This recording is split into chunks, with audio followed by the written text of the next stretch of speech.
Hello, welcome to IGCSE review, and we'll be talking about one part of the math course, which is chapter 13, and it will be the introduction to differential calculus.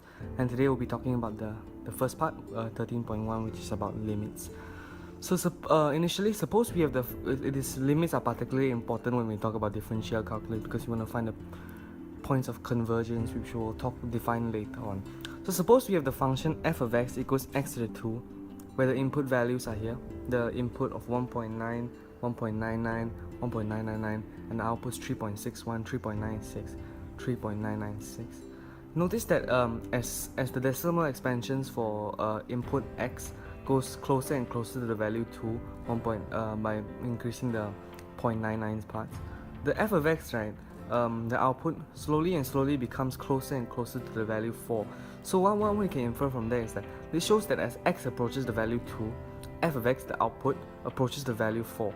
The notation here can be written as the limit as x approaches 2, the function x to the 2 will equal to the value 4, which is the output here. You can see from the graph here, as you want to get the value closer and closer to the value 4, 2, which is the x. As x gets closer and closer to the value 2, the y is going to get closer and closer to the value 4.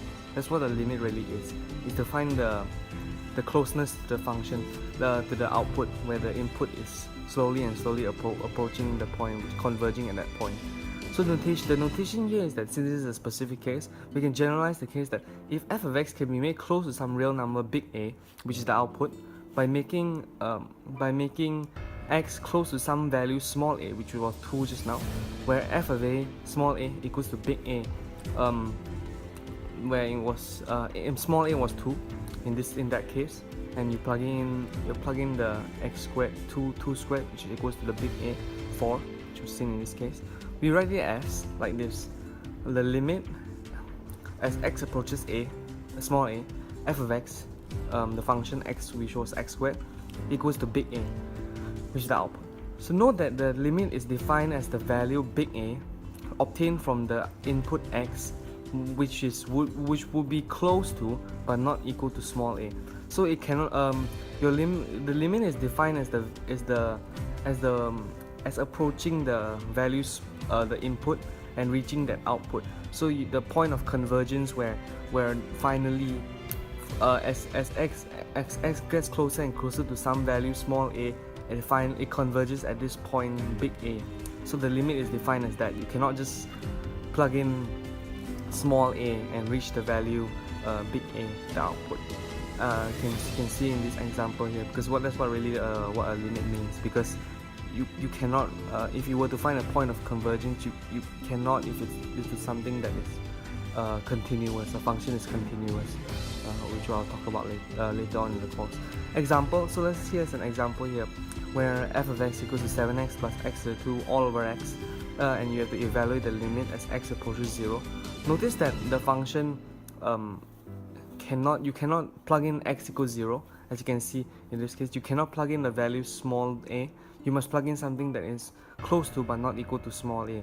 So what happens is that since the rational function here will reach 0 over 0, you cannot plug in that value.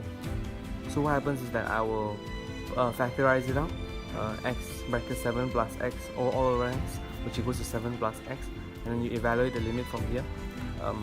What is said here is that the 7 plus x, you plug in the value smaller, roughly close to equal to 0, and then you get this 0.7. So what the limit actually saying here is that the function 7 plus x, which is the 7x plus x squared all over x, is converges at this point big A 7 as x approaches 0.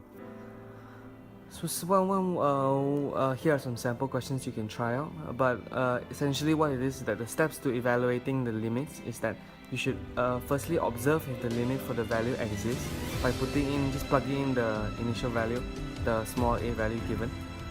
If it doesn't work like as we see from the rational function before, then you should try something else. If it doesn't work, you should try to factorize it out and then try to plug the value in later on. Or if it doesn't work, you're going to plug the value close to or close to but not equal to small a. And that's pretty much steps to evaluating the limits. And here are some sample questions you might want to try out, because this component of the course is particularly important when we talk about differential calculus. Thank you.